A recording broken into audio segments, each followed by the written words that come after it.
สำเร็จโครงการก่อสร้างหอลักเมืองของแขวงอัตตปือซึ่งแมนปัจจัยหนึ่งที่มีความหมายความสำคัญบ่งบอกถึงถิ่นฐาน ภูมิลำเนาและความเป็นเอกลักษณ์ทางด้านวัฒนธรรมของท้องถิ่น และประชาชนบรรดาเผ่าของแขวงอัตตปือท่านผู้ชมที่เคารพการก่อสร้างหอหลักเมืองของแขวงอัตตปือแม่นปัจจัยหนึ่งที่มีความหมายความสำคัญบ่งบอกถึงถิ่นฐานภูมิลำเนาและความเป็นเอกลักษณ์ทางด้านวัฒนธรรมของท้องถิ่นและประชาชนบรรดาเผ่าชาวแขวงอัตตปือติดตามได้จากรายงานแขวงอัตตปือตั้งอยู่ทางภาคใต้ของสาธารณรัฐประชาธิปไตยประชาชนลาวมีพลเมืองทั้งหมด 170,000 กว่าคนประกอบไปด้วย11ชนเผ่า140บ้านและ5เมืองคือเมืองสามัคคีไซเมืองสนามไซเมืองซานไซเมืองไซเซธาและเมืองภูวงมีประวัติความเป็นมาอันยาวนานซึ่งเริ่มมาตั้งแต่สมัยปฐมกาลก่อนคศ5ศตวรรษที่3เรียกว่าเมืองลาวลุ่มต่อมาในศตวรรษที่5ศตวรรษที่7เรียกว่าเมืองลาวลงเป็นระยะที่ว่าบ้านเมืองได้รับการสร้างสร้างประติมากรรมที่มีห้องหอยลักษณะหินบูหันต่อมาในระหว่างศตวรรษที่7 5ศตวรรษที่8เป็นระยะที่สืบสานสร้างเมืองลามะหักลักษาและสืบสานมาฮอดศตวรรษที่21ในปัจจุบันสนั้นหินเศร้าเบอร์ซีมาก็แมนมีความหมายหนึ่งที่แสดงให้ถึงการเต้าโหมความสามัคคีในการปักหลักตั้งบ้านไม้ทินท่านภูมิลำเนาการดำรงชีวิตของคนสมัยก่อนและตกมาในปัจจุบันนี้แม้นมีความหมายความสำคัญทางด้านจิตใจของประชาชนบรรดาเผ่าในการเต้าโหมความสามัคคีให้เสิร์ชสู่จิตหนึ่งใจเดียวเป็นพลังบวกให้บ้านเมืองมีความสามัคคีรุ่งเรืองถือเอาการยกสูงคุณค่าทางด้านวัฒนธรรมให้สูงส่งและปรากฏตัวขึ้นอยู่ในสังคมสำหรับแขวงอัตตปือก็มีเอกลักษณ์เฉพาะตัวก็คือแขวงอัตตปือมีชนเผ่า11ชนเผ่าเพราะฉะนั้นเฮาลองเมืองนี้เพิ่นจะมีการสร้างเป็นสัญลักษณ์ไว้ใน11ชนเผ่าไว้เพื่อเป็นบอนเต่าโฮมความสามัคคีของบรรดาประชาชนบรรดาเผ่าให้มีความรักหอมถนอมตุ่มกันมีความสามัคคีปรองดองรักแพงซึ่งกันและกันอันที่2สร้างเพื่อเป็นการเอกอ้างว่าสถานที่แห่งนี้เคยมีสิ่งสำคัญเพราะว่าในต่อไปข้างหน้าบ่ฮู้ว่าบ้านเมืองจะเป็นแนวใดเพราะฉะนั้นเฮาจึงสร้างหอลักเมืองไว้นี่เพื่อเป็นจุดใจกลางของแขวงเพื่อให้คนรุ่นหลังในต่อหน้าและในหลายร้อยปีต่อหน้าจะฮู้ว่าโอ้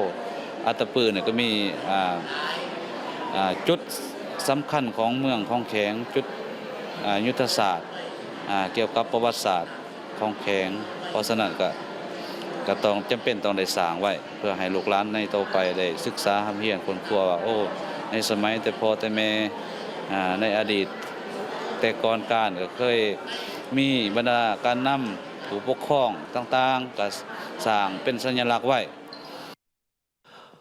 หอหลักเมืองแห่งนี้แม่นปัจจัยหนึ่งที่มีความหมายความสำคัญบ่งบอกถึงถิ่นฐานภูมิลำเนาและความเป็นเอกลักษณ์ทางด้านวัฒนธรรมท้องถิ่นของประชาชนบรรดาเผ่าซึ่งในเมื่อก่อนชาวบ้านได้มีการปฏิบัติการตามฮีต12ก่อนจะมีการลงให้ลงนาตามประเพณีความเชื่อถือแม้นได้มีการเต้าโหมความสามัคคีขอบไว้บูชาหลักบ้านแล้วจึงลงให้ลงนาขอบไว้ถิ่นฐานเจ้าให้เจ้านาของแต่ละครอบครัวของภายเราเพื่อขอพรให้หักสมหักษาให้อยู่ดีมีแห่งซึ่งเพิ่นเคยว่าเฮ็ดตอนให้มั่นป่าเฮ็ดนาให้มั่นเข้าให้ผู้เจ้าช่วยปกปักรักษาการก่อสร้างหอหลักเมืองในครั้งนี้เป็นเพื่อจุดประสงค์เพื่อเต่าโฮมความสามัคคีประชาชนบรรดาเผ่าและเพื่อแสดงให้เห็นทางด้านประวัติศาสตร์และมูลเชื่อวัฒนธรรมทางด้านหีดข้องประเพณีและเพื่อส่งเสริมทางด้านคุณค่าทางด้านจิตใจของประชาชน11เผ่าของชาวแขวงอัตตปือและก็เป็นบอนเอกลักษณ์บูชาในการปกปักรักษาหีดข้องประเพณีเป็นหลักบ้านหลักเมืองเต่าโฮมความสามัคคีของประชาชนบรรดาเผ่าของพวกเฮาให้มีความอยู่เย็นเป็นสุขประชาชนเฮาก็เคยนับถือหลักบ้านหลักเฮือนหลักไห้หลักหน้าเป็นบอน เอกลักษณ์บูชาไว้บอนดังกล่าวนี้เป็นสิ่งศักดิ์สิทธิ์ในการคุ้มครองเฮ็ดต้อนให้บ้านป่าหน้าให้บ้านเขาเพิ่นเอิ้นว่าอันนี้เฒ่าแก่โบราณก็เคยเว้าคาดกันได้ว่าบ่เคยมีมาก่อนที่พวกเฮาเฮ็ดแนวนี้อันนี้แม่นแสดงถึงความมั่งคั่งสมบูรณ์ความอุดมสมบูรณ์ของแขวงอัตตปือของพวกเฮาต่อไปนี้ภายหลังที่ผลสำเร็จหอรักเมืองแห่งนี้พวกเฮาจะได้เอาใจใส่ในการปกปักรักษาซึ่งปัจจุบันนี้พวกเฮาจะแต่งตั้งคณะรับผิดชอบขันแขวงและขันเมืองและประชาชนบรรดาเผ่าพร้อมกันปกปักรักษาเพื่อสร้างให้จุดดังกล่าวนี้เป็นอริยธรรม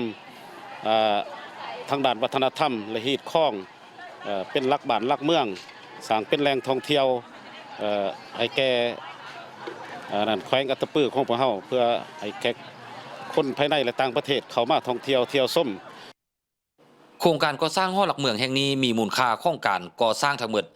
17.2 ตึกกิบโดยแมนบริษัทบ่อคำบังตัดไมนิงกรุ๊ปเป็นผู้จัดตั้งปฏิบัติมีรูปแบบศิลปะลาวล้านช้างสมัยอาณาจักรลาวล้านช้างมีความเจริญรุ่งเรืองต่อไปนี้ภาคส่วนเกี่ยวข้องก็ยังจะได้มีการปกปักรักษาเพื่อให้มีความเป็นเล่มห้อยเฮ็ดให้คงคุณค่า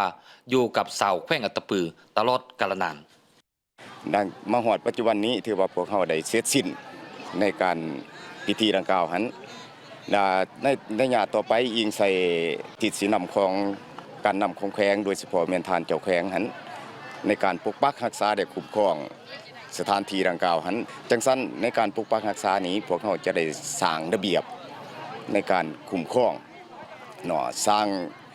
วาระในการเที่ยวซุ่มหั่นน่ะเนาะแล้วก็หลังจากนั้นพวกเฮาก็จะได้จัดตั้งเนาะโดยเฉพาะเป็นแขนงวัฒนธรรมนี้เนาะเป็นผู้ปกปักรักษาเป็นผู้เบิ่งแยงดูแลคุ้มครองเนาะเพื่อเฮ็ดให้สถานที่ดังกล่าวหันยืนยงคงตัวตลอดไปแล้วอันที่2นี้ต้องได้สมทบกับอำนาจการปกครองเมืองเนาะในบ้านที่สถานที่ดังกล่าวตั้งอยู่หันเพื่อให้มีส่วนร่วมในการปกปักรักษาเฮ็ดให้สถานที่ดังกล่าวหันคงตัวได้ยืนยงตลอดไป3ต่อมาเนาะถือว่าพวกเฮานี้จะได้สร้างกลไกเนาะในการคุ้มครองโดยเฉพาะแม่นปัญหาเกี่ยวกับสถานที่